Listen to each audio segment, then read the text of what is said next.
असू दे भावा. भावा नाही असू दे, असं कसं असू दे. हे मंगळसूत्र तुला घ्यायला लागेल, मला परतफेड करायची. एका मंगळसूत्रात काही नाही होणार. मला 5 मंगळसूत्र हवी.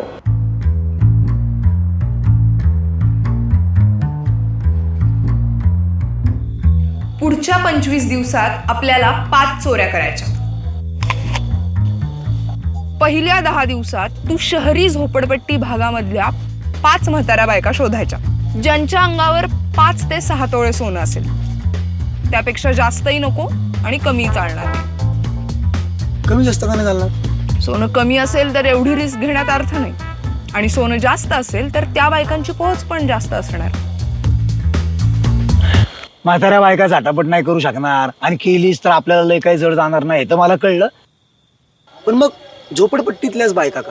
कारण गरिबांच्या तक्रारीला लवकर न्याय मिळत नाही म्हणून. मग गावातल्या गरीब बायका शोधू ना, त्यांना गुंडाळण्याला सोपं आहे. गावात चोरी करणं शहराच्या मानानं अवघड असतं. पुढे एक स्कूटर, एक रिक्षा आणि एका फ्लॅटची व्यवस्था करायची आहे तुला. शेवटच्या 5 दिवसात मी त्या बायकांना एक एक करून या फ्लॅटमध्ये घेऊन येईन.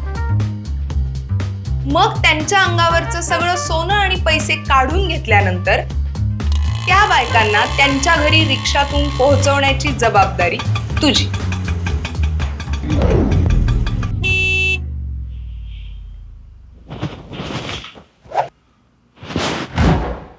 त्या बायका तुझ्या बरोबर फ्लॅट मध्ये काय येतील? मी त्यांना इथं घेऊन येण्याआधी मधल्या 3-4 दिवसात भेटून ओळख वाढवेल. गरज भासल्यास चेहरा पण दाखवेल, म्हणजे त्यांचा माझ्यावर विश्वास बसेल. शहरातल्या बायका एवढ्या सहजासहजी विश्वास ठेवत नाहीत. हा विश्वास ठेवायला भाग पाडते. म्हणजे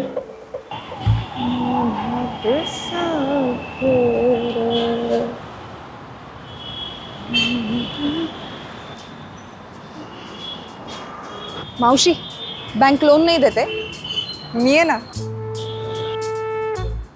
मी त्यांना पहिल्यांदा जेव्हा भेटेन तेव्हा नोकरी किंवा पैशाचा आमिष दाखवेन. त्या मार्गानेच त्यांच्याशी ओळख वाढवेन. अगं तू त्यांना हितवर आणलंस तरी मी सोनं काढून तुझ्या हातात का देतील बरं त्या? त्यांना हे औषध पाजून बेशुद्ध करायचं आणि आरामात सारा ऐवज काढून घ्यायचं, कोणतीही हिंसा न करता. काय लहानग्या पुढे येतोय तू औषध घे म्हणलं लगेच घ्यायला? खाण्यात मिसळून द्यायचं असतं ते औषध. एखाद्या बाईला संशय आला आणि तिने काय बी खायला नकार दिला तर? त्यांच्याशी ओळख निर्माण करताना एखाद दुसरी भेट हॉटेल किंवा टपरीवरच करेन. त्यांच्यासोबत चहा नाश्ता करेन, म्हणजे त्या जेव्हा इथे येतील तेव्हा मी काही खायला ऑफर करणं नवीन राहणार नाही आणि त्यांच्या मनात संशय पण येणार नाही. तरी पण एखादी बाई काही खायला नाहीच म्हणली तर मग प्यायला द्यायचं. जेवणालाही नाही म्हणल्यानंतर पेयालाही नाही म्हणणं अवघड असतं आपल्या समाज व्यवस्थेत.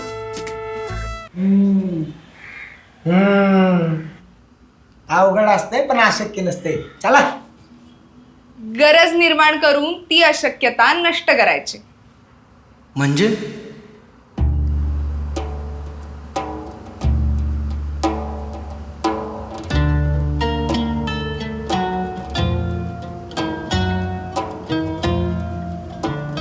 आता स्कूटरवर बसून उन्हात तान्हात 2-2.5 तास फिरल्यानंतर लिंबू सरबताला नाही म्हणणं कोणालाही अशक्यच आहे.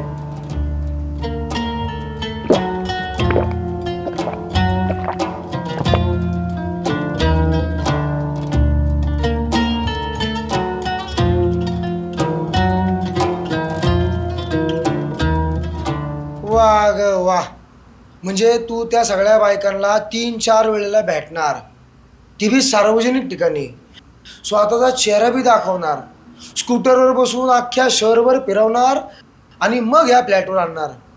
वा, अशानं पहिल्या चोरीतच फेमस होशील की पुढच्या 4 चोऱ्या करायची गरज बी नाही पडणार तुला. फुकट व्यवस्था लागेल जेलमध्ये. ट्रस्ट गेन करण्यासाठी पब्लिक प्लेसमध्ये भेटणं आणि खाणं पिणं गरजेचं आहे. त्यामुळे अगदी थोड्या वेळासाठी त्यांना मी चेहरा दाखवेन, पण तोही अर्धवट. म्हाताऱ्या बायकांना वेगवेगळ्या रस्त्यावरून फिरवून आणलं तर आपण नक्की कुठल्या भागात आलोय हे त्यांच्या लक्षात येणार नाही. आणि ज्या स्कूटरवर घेऊन मी त्यांना फिरणार ती तर चोरीची असणार. आता जरा तुझा प्लॅन पटायला लागलाय बरं का मला. पण हे सगळं तर तू एकटी बी करू शकते. म्हणजे स्कूटर, रिक्षा आणि फ्लॅट मिळून देण्याशिवाय दुसरं काही कामच दिसत नाही मला. त्या बायकांना घरी सोडायला जायचं फक्त. तिथं काय नाही केलं तरी बी चालणारे पैसे मिळाल्यावर.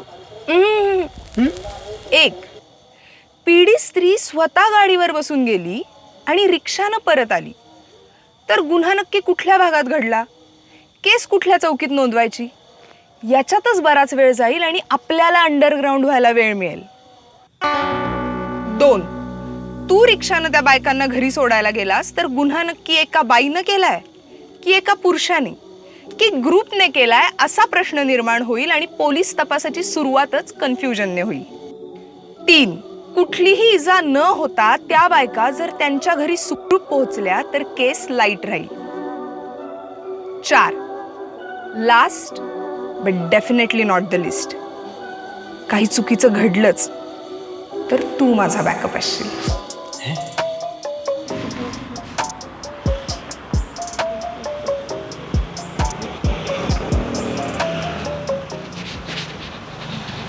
मावशी, ऑफिसच्या कामासाठी कोणी बाई आहे ओळखीत? बघते आणि सांगते हा तुम्हाला. अहो कसं सांगणार, माझा नंबर तरी घ्या. अरे अहो सेव्ह करते. सांगा. हो हो नक्की सांगते हा.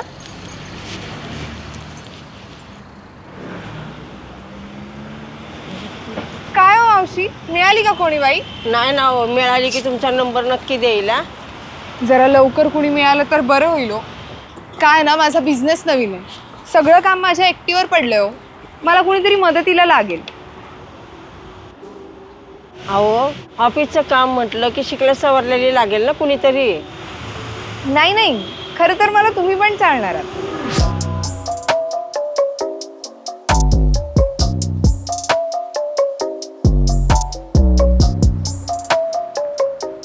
आईला 4 चोऱ्यांमध्ये एवढं जवळ आलोय. 5व्या चोरीच्या आधी प्रपोजल टाकतो हिला.